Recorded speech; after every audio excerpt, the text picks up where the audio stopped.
nightmares in my head, I fear.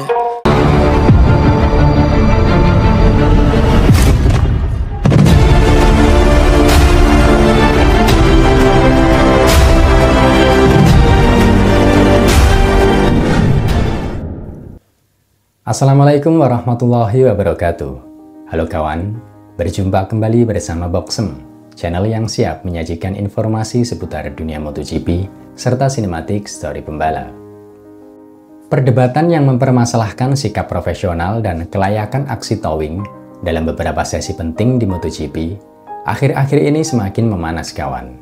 Aksi towing tidak jarang kita saksikan dalam setiap sesi praktis dan kualifikasi, di mana dua sesi tersebut merupakan sesi paling krusial untuk semua pembalap, sebagai penentu nasib mereka dalam mengawali balapan baik sprint maupun race utama. Perdebatan panas tersebut seolah merujuk pada aksi towing yang dilakukan beberapa pembalap bintang dalam sesi kualifikasi 2 di seri Silverstone kemarin. Kritikan pedas pun terlontar dari beberapa pembalap yang menyerukan ketidaklayakan aksi towing di kelas MotoGP, dengan beberapa alasan yang dinilai cukup membahayakan bagi semua pembalap. Seperti yang disampaikan Pecco Bagnaia dalam wawancaranya dengan media berikut ini. Saya tidak mengerti mengapa semakin banyak pemalas dalam latihan yang ingin ditarik oleh pembalap lain untuk mengatur waktu putaran cepat. Kami adalah pembalap terbaik dan tercepat di dunia.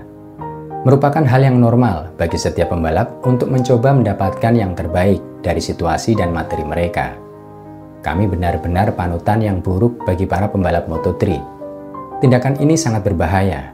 Jika tindakan seperti itu menghalangi pengemudi yang sedang melaju dengan kecepatan penuh, akan terjadi kecelakaan yang parah.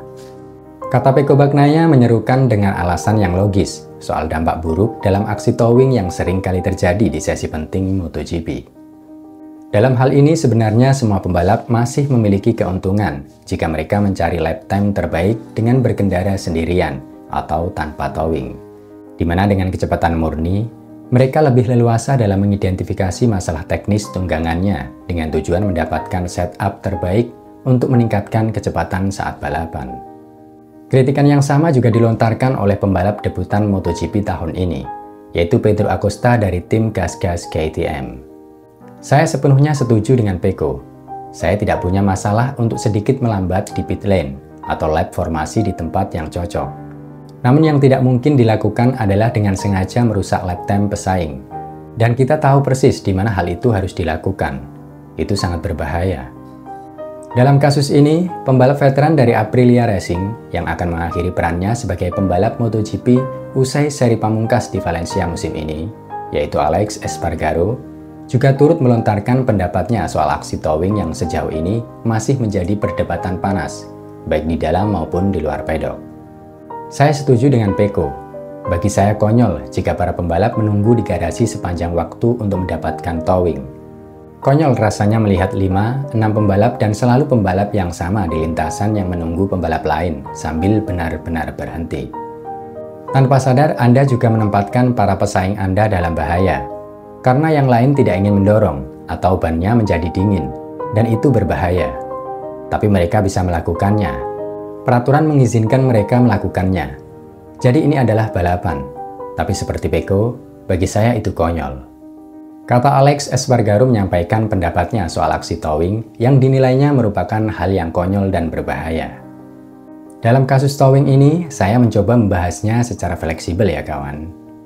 Sebenarnya yang paling tersudut dalam perdebatan soal towing adalah Marc Marquez, di mana semua orang telah mengetahui bahwa Marquez seringkali melakukan taktik atau strategi towing dalam beberapa tahun terakhirnya selama mengendarai RC23 Honda, sebelum dia mengendarai GP23 Ducati tahun ini. Bukan tanpa alasan, Marc melakukan strategi tersebut. Pasalnya hanya dengan cara itu RC23 yang sampai sekarang masih rumit, mampu terangkat posisinya untuk mendapatkan grid start di grup terdepan. Sayangnya ada pemandangan yang sama saat Marquez menggunakan GP23 Ducati di sesi kualifikasi 2 di sirkuit Silverstone kemarin, di mana dia masih menggunakan strategi yang sama di atas GP23 Ducati, atau motor yang bisa dibilang terbaik kedua di grid MotoGP setelah GP24. Namun yang perlu digarisbawahi, bahwa aksi towing tidak Marquez saja yang melakukannya. Saya menilai hampir semua pembalap pernah melakukannya. Karena secara aturan tidak ada larangan, dan secara pilihan itu merupakan strategi yang bisa diterapkan semua pembalap. Dan pembalap yang menerapkan strategi towing di luar sesi balapan, mayoritas mereka yang tengah memiliki problem dalam hal kecepatan. Apakah aksi towing dilarang? Sejauh ini tidak, kawan. Karena belum ada aturan yang melarang dan memberi sanksi tegas soal aksi towing atau slipstream dalam sesi praktis ataupun kualifikasi. Namun dalam beberapa kejadian aksi towing memang terlihat cukup membahayakan bagi semua pembalap. Salah satu contoh, kejadian antara Pedro Acosta yang hampir menabrak Marquez di atas GP23-nya, yang melambat di lintasan sembari menunggu pembalap yang ditargetkan untuk diikuti. Ada juga kejadian lain di saat Marquez masih mengendari RC23V.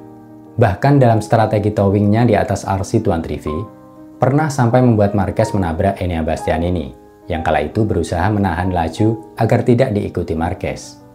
Dalam kasus lain, strategi towing atau slipstream sebenarnya sih sangat menarik untuk disaksikan jika pembalap menerapkan dalam sesi balapan. Membuntuti, kemudian mengovertake dalam fase late braking. Namun kesannya memang sedikit berbeda jika diterapkan di sesi praktis atau kualifikasi. Aturan soal kelayakan towing di kelas tertinggi atau MotoGP sebenarnya sudah pernah dipertanyakan oleh media kepada Bapak Carmelo Ezpeleta, selaku CEO Dorna Sport pada tahun 2021 lalu. Namun beberapa jajaran yang bertanggung jawab, termasuk Dorna, waktu itu mengaku kesulitan dalam menerapkan aturan baku yang tepat untuk menyikapi maraknya aksi towing di kelas tertinggi, yaitu MotoGP, seperti yang disampaikan Bapak Carmelo Ezpeleta berikut ini. Sangat sulit menjadi wasit, bahkan semua wasit bisa membuat kesalahan. Kami memiliki hubungan yang sangat dekat dengan para pembalap, dan ingin menanyai pendapat mereka terlebih dahulu. Mereka juga tidak setuju jika harus diberi sanksi. Seseorang mesti berusaha lebih keras untuk mengusahakan pemberian sanksi. Idealnya, sanksi yang sama harus diterapkan pada pelanggaran yang sama. Tapi ini tidak mudah, karena situasinya senantiasa berubah. Dalam konteks yang sama, aturan tegas soal berkerumun dan melambat di dalam lintasan dengan tujuan utama towing justru telah diterapkan di kelas Moto3 sejak lama. Namun sejauh ini, Dorna masih satu suara soal aksi towing di kelas tertingginya, yaitu legal. Lantas bagaimana pendapat Marquez soal beberapa kritikan pedas yang muncul soal aksi towing? Balapan akan tetap seperti ini jika mereka tidak mengubah latihan kualifikasi dan menempatkan sesuatu seperti Superpole. Tapi seperti yang kita lihat di masa lalu, Superpole itu membosankan. Saya tidak menentangnya, tetapi World Superbike seperti satu persatu dalam kualifikasi dan pertunjukannya tidak ada. Namun pada akhirnya, ketika Anda mengikuti beberapa motor, Anda mendapatkan beberapa hal dan kehilangan hal lainnya. Seperti yang kita lihat di kualifikasi 2, semua orang menunggu siapa yang tercepat. Tentu saja Anda bisa mengubah peraturannya, kemudian strateginya beralih ke pit lane, seperti yang kita lihat di Moto3. Pada akhirnya, ada strategi berbeda untuk mencapai hal yang sama. Saya memeriksa slipstream untuk pertama kalinya di Silverstone. Saya harap saya tidak perlu melakukannya. Aturan tetaplah aturan. Saya tidak membuatnya. Selama Anda tidak mengganggu pembalap lain, saya tidak masalah. Dengan prototipe MotoGP yang identik dengan kecepatan tinggi, akan sulit menghindar jika ada pembalap lain yang berusaha menahan kecepatan rendahnya di tengah lintasan dengan tujuan tertentu. Dan itu benar-benar berbahaya, kawan. Jadi aksi towing seharusnya sih bisa segera ditertibkan oleh pihak Dorna dengan solusi terbaik mereka pastinya. Namun semua aturan dan keputusan ada di tangan mereka. Setelah serangkaian problematika soal towing, kira-kira bagaimana pendapat teman-teman? Masih layakkah? Atau perlu ditertibkan dengan solusi terbaik? Ruang sharing terbuka lebar di kolom komentar. Los, sing penting tertib bolo. Semoga informasi yang saya bagikan bermanfaat dan bisa menemani waktu santai kalian semua. Jangan lupa dukung selalu channel ini, kawan, dengan cara like, subscribe, share, dan komen. Serta tidak bosan selalu saya ingatkan, biasakan berdoa dan cek kondisi kendaraan Anda sebelum pemakaian. Akhir kata, wassalamualaikum warahmatullahi wabarakatuh. See you next time and thank you for watching my video. Ciao!